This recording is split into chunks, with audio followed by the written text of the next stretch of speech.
a show that we answer just that question. Who did it do? This show is a platform for stylists who created celebrated looks on celebrities.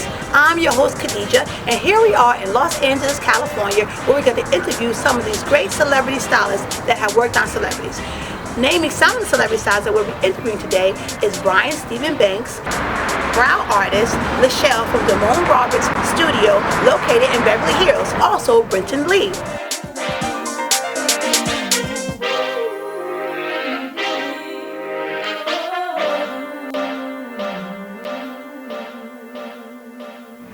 We're here in Los Angeles, California, where we're going to catch up with the talented stylist Brian Stephen Banks, who works in film and television.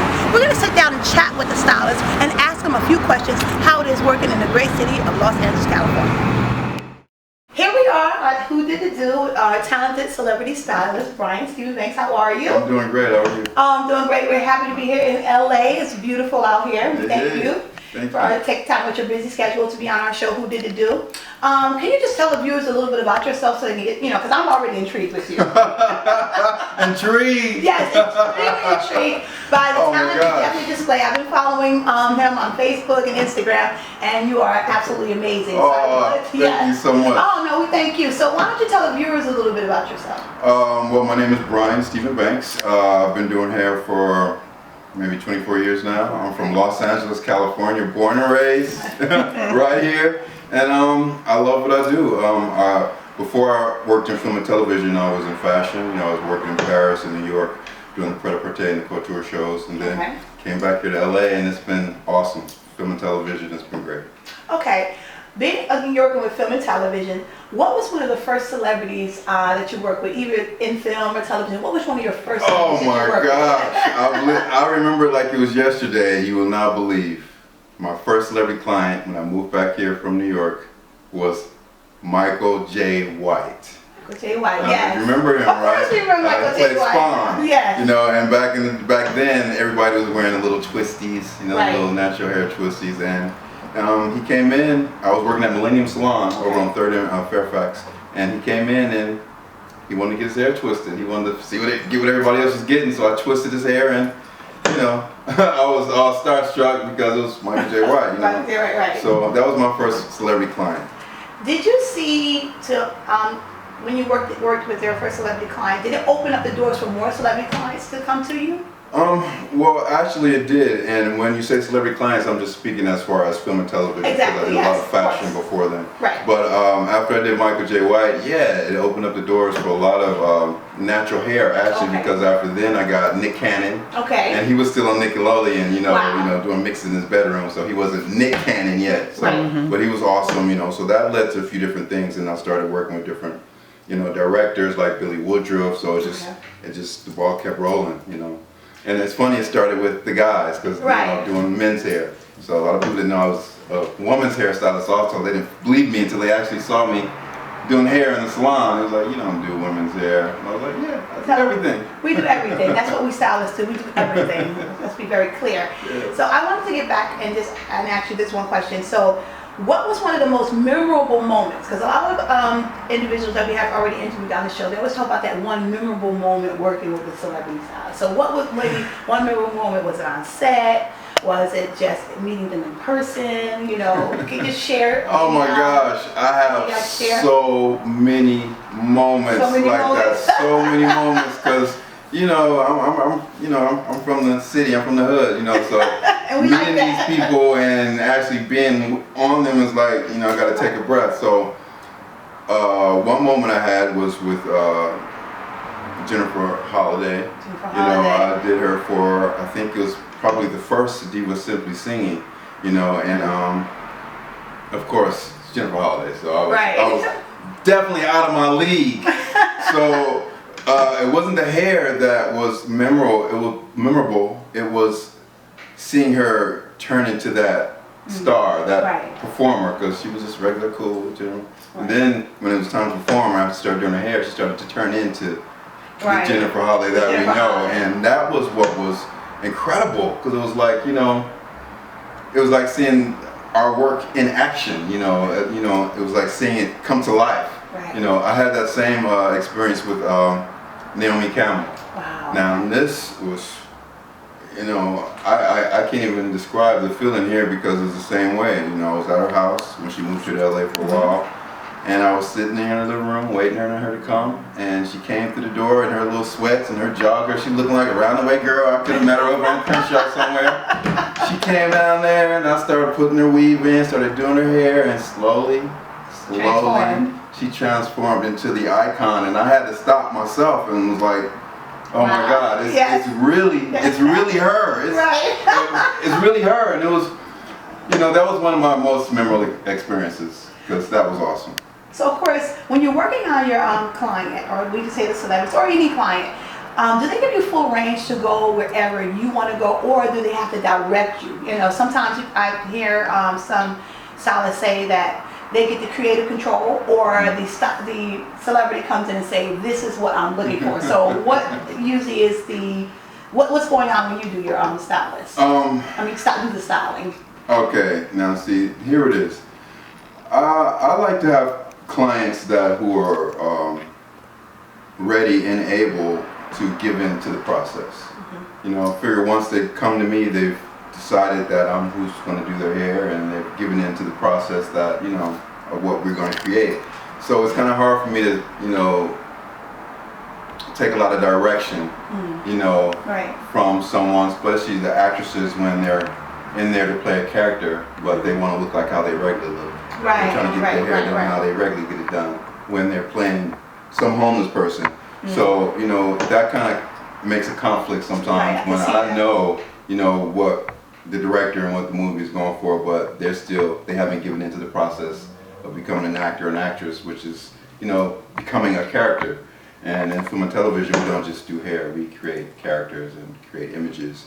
And so a lot of times when I get clients that, I try to only get clients that are ready to give in to the creative process, you know, who are ready to give me, you know, my creative go to do what they hired me for. You know, either they hire me to do their hair, or they hire someone to do what they want to tell how to do their hair, you know. So I try to get clients who are ready to just, you know, trust me. And they should. Yeah, they should. We don't want to. We enjoy name dropping. Am I correct? So the viewers want to hear the name dropping. So can you just drop a couple of names of some celebrities you work with, if you don't mind? I'm on this show called the Carmichael Show. Okay.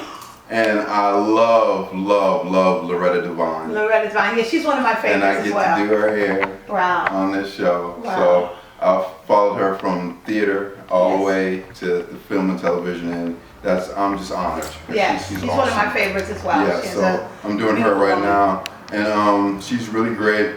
I've worked, like I said, Naomi Campbell, and I went on a writer, Megan Good. There's too many to name. We're not taking a broom. We didn't do it after the broom. Let's sweep the floor. These names out. I mean, it's so many because it crosses the whole range. I mean, from black, white, men to women. I mean, there's so many. I mean, I've done a lot. Actually, I'm having another moment. I did a film, a show that's coming out pretty soon with Dr. Dre. Okay. It's called Vital Signs. Okay. And that was a moment all day long because, I mean, it's Dr. Dre. And I grew up listening to him, you know, and his music, and we all come from the same place. You know, and so to be around him and to see him acting and telling his story, you know, and seeing the, you know, the victory on his face, you know, it's just awesome because, like I said, we come from the same place, and it's inspiring. So I had a moment filming that, and we got a few more dates coming up, so I'm gonna have a few more moments, you know, being around him and just soaking all that in. You know, it's possible, you know, the dream. Now I want to just target back to something that you said was very key about knowing how to work with all types of hair. Because sometimes we as beauticians, we get stuck into just doing one type of hair, or basically one texture. Can you talk a little bit how that has also opened up doors for you now to work with all textures? Not saying I'm just a black stylist, but saying I'm a universal stylist. Yeah, well, working with all types of hair is just, you know, takes you out of the box. You know, because I was with an agency for a while when I was doing fashion, and I think I exhausted all their black clients and all their black celebrities and all the black outlets that they had, so they just had me sitting there, and I had to be like, hello, I don't just do black hair. Right. I do everything. So once they realized that, it was, free range. Yeah, it was free range. It was better. And I tell a lot of stylists, us being as black hairstylists, it's in our blood. We can do it even if we didn't learn how to do it. Right. But if you want to learn how to do hair, go learn how to do hair that you're not used to or comfortable or familiar with. And that would be the white hair. And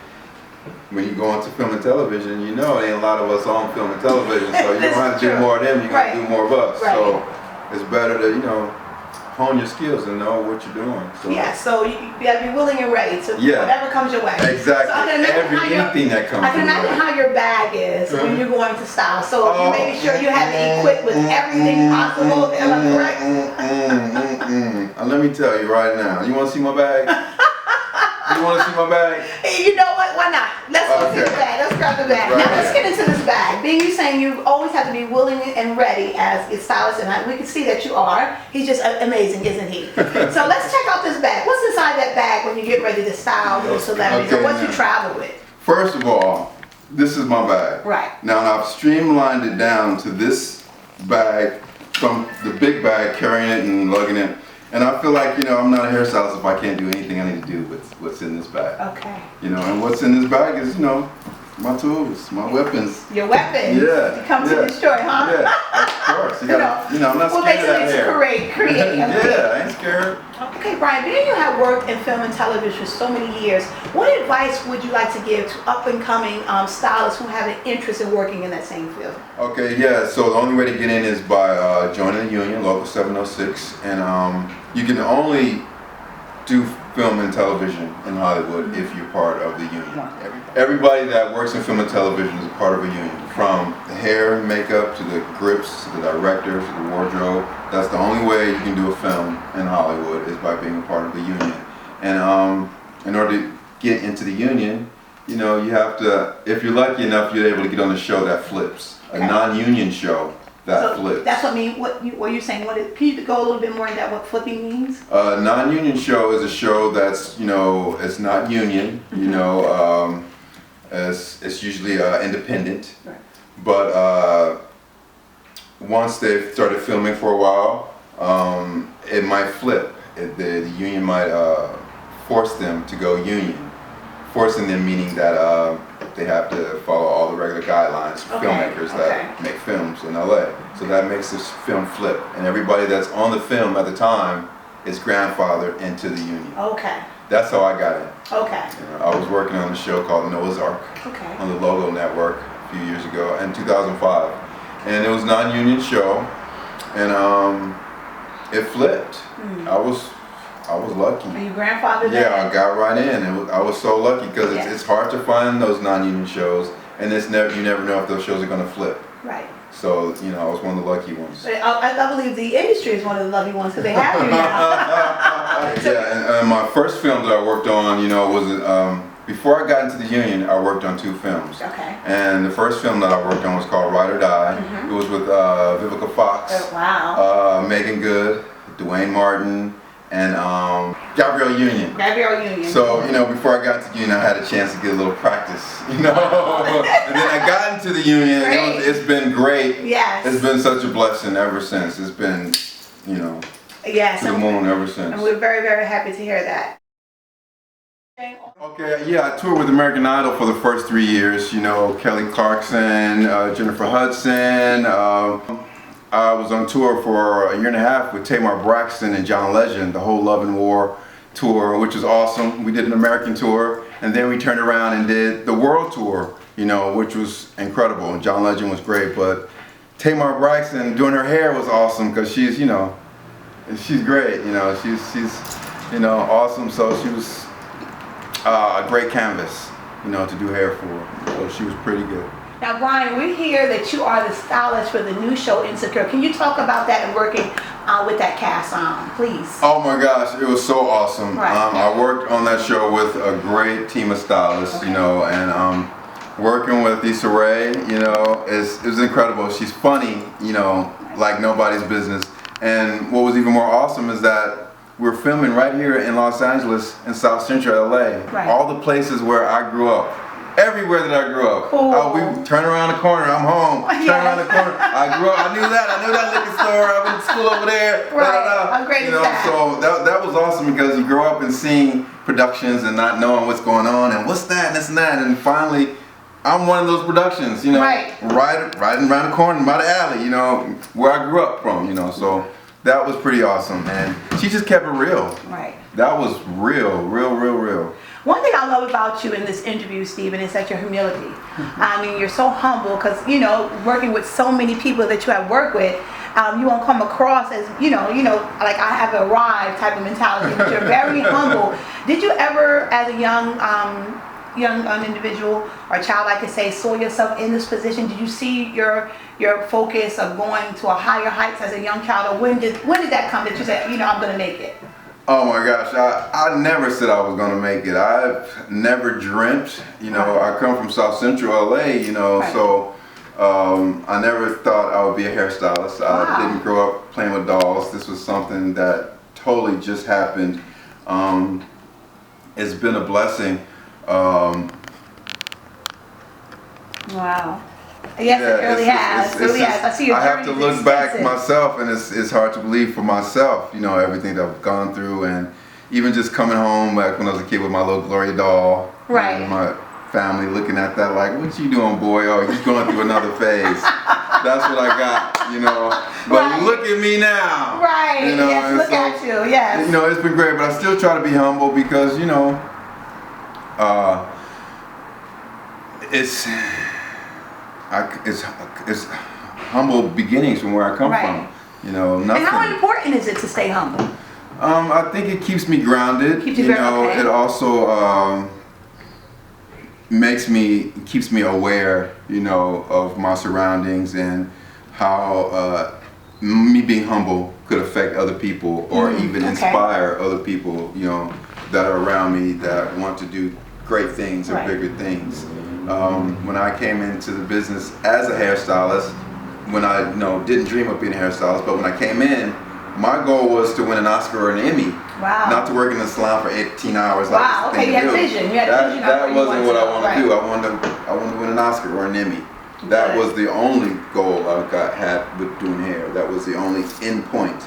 And so after being nominated a few times, I'm almost there. Nomination, yes. So you're reaching that goal, and that's wonderful. That's absolutely wonderful. The Lord is willing, I will have an Oscar or an Emmy. I want to be a part of this Hollywood history. And so we're happy to be interviewing again. I'm rooting for you with that. Yeah. I'm rooting for you, Brian. That's right. Okay, I want to thank you so much for being on the show. You're welcome. And of course, we as the followers want to follow you and support you at Orange Who Did the Do. So what big things are you working with right now so that we can continue to follow you and support you?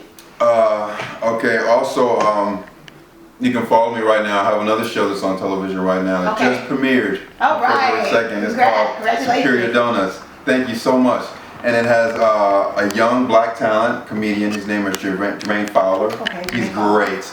It also has some heavyweights. It has Katie Seagal, Peggy Bundy, and Judd Hirsch, from MASH, from Taxi. Right. And they're awesome. So and James Burrows, the director. Okay. He's just out of this world. So that's what's going on right now. So you can tune in and watch that on CBS. But also, I will be at South by Southwest this year, representing Hask products. Can you go a little bit more in depth by South by South? What is that? Oh, South by Southwest is it's a big concert. A lot of performers and artists, come down to Texas and just do what we do and eat barbecue. So it's going to be awesome, and I'll be handling the stage. Me and my team. We will be representing Hask products, and we will be the last looks before the performers go out on the stage. Great. Have them looking like $1 million. Sounds great. Oh, we want to thank you so much, Brian, for being on the show. You are so amazing. This was great. Oh, you're great. You're absolutely great. We thank you again for being on Who Did the Do, and we hope and pray for great success in the near future. And thank you again for being on the show. Thank you. Here we are at CBS Studios. We're working with Brian Stephen Bakes as he's working on one of the talented actors from the show Superior Donuts. Jermaine Fowler. Let's catch up with Brian and see what type of great works he's doing on the celebrity. How are you doing today, Jermaine? Doing good, how are you? Great, you look fabulous. We see Brian is really taking great care of you. The hair is looking fabulous. Does a good job. Oh, we can see that. So how long has he been working on you? Brian, we year and a half ago? Yeah. Year and a half? Yeah. Can you please tell us he's one of your favorite stylists? Yes. I don't even tell you. I call him all the time for projects, shoots, personal stuff, like when I actually do my cornrows and stuff. Yeah. Yeah, I ask Brian for do my hair all the time. Great. He's my favorite hairstylist. That's my boy. Well, we hear you have a great show coming out, Superior Donuts, and we want great success for it. Me too, thank you. Is any way our followers can give any information you like for our followers so we can follow you as well? Yeah, sure. Can I turn my head? That's how good he is. Right. No, you can follow me on JermaineFowler.com. All my information's on there. Twitter, same name, Jermaine Fowler. Instagram, Jermaine Fowler. It's just my name, Jermaine Fowler. All right, sounds great, and you look amazing. Brian is doing a great job on that great canvas you have right there. Oh yeah, that's what he keeps telling me. Like he's a painter or something. And we thank you so much for taking time to be on our show, Who Did the Do. What is the show all about? Can you share that with us? The show is kind of bringing, mixing the old to new. It's about bringing an older generation mixed with a newer generation. Gentrification, we do a lot of social issues based in Chicago. And Judd Hirsch and Jermaine are two guys from two different worlds trying to come together and try to find some common ground. I play Sweatpants, Jermaine's best friend from Chicago. I'm kind of the urban element of the show. You have like a blue collar element, you have female elements, you have older kind of perspective, old school, you have hipsters, you got me. I'm the black. Okay. That's a better way to say it. I'll get you out the room. So one of our best questions we want to ask, how is it working with Mr. Brian? How is it? Brian's the dopest, man. He doesn't know this, but I call every week like, yo, Brian gonna be there Monday? Because if he's not gonna be here, I'm gonna look crazy. You know what I'm saying? So, like, you know, we got special hair, ladies and gentlemen. And me and Jermaine need specific people. And Brian can do everything as far as women's hair and design of all different types of colors and creams. But sometimes you just need that brother to get you right. So we like that. Yeah, if they didn't have him, we've been in a bad situation. But we're just, two of the many jobs he has. I mean, he goes everywhere, man. So he's one of the most versatile hairstylist that I think in LA. And we love him too. We're grateful that he took the time out of his extremely busy schedule to be on with you. And we thank you as well. And we wish you great success with Superior Donuts. Thank you so much. I really appreciate it. And we'd like to share where our followers can follow you and support you with the show. You can follow me at Rail Battle on Twitter, Dope Winners on Instagram, or probably any party that Brian's throwing. Party's Brian throwing? Sounds good. And again, we want to thank you so much. And again, thank you, Brian, for being on our show, Who Did the Do. Now we're going to go into our next segment on Who Did the Do, called Hairstory. Hairstory is a style that has transcended and has lasted to the end of time. And that particular style we're talking about today is called the bob. The bob haircut was first introduced during the Great War. The bob haircut caused a revolution in the way women wore their hair. It all started in 1915 with the Castle Bob, named after the celebrated ballroom dancer Irene Castle. And there you have it. That's our show. Thank you so much for guys tuning in to our show, Who Did the Do. We'd like to give special thanks to Brian Stephen Banks and the cast of CBS Studios for allowing us to come right on set to interview Brian Stephen Banks for our show. We'd like to give special thank you to Superior Donuts and the cast for giving a few words on the great work that Brian's doing on their hair right here at the studio. We thank you again for tuning in and continue to watch the show. Give us your feedback and let us know here on Who Did It Do where you would like us to travel next and interview that celebrity stylist that's creating those phenomenal looks on celebrities. I'm your host, Khadijah. Thank you. Until next time.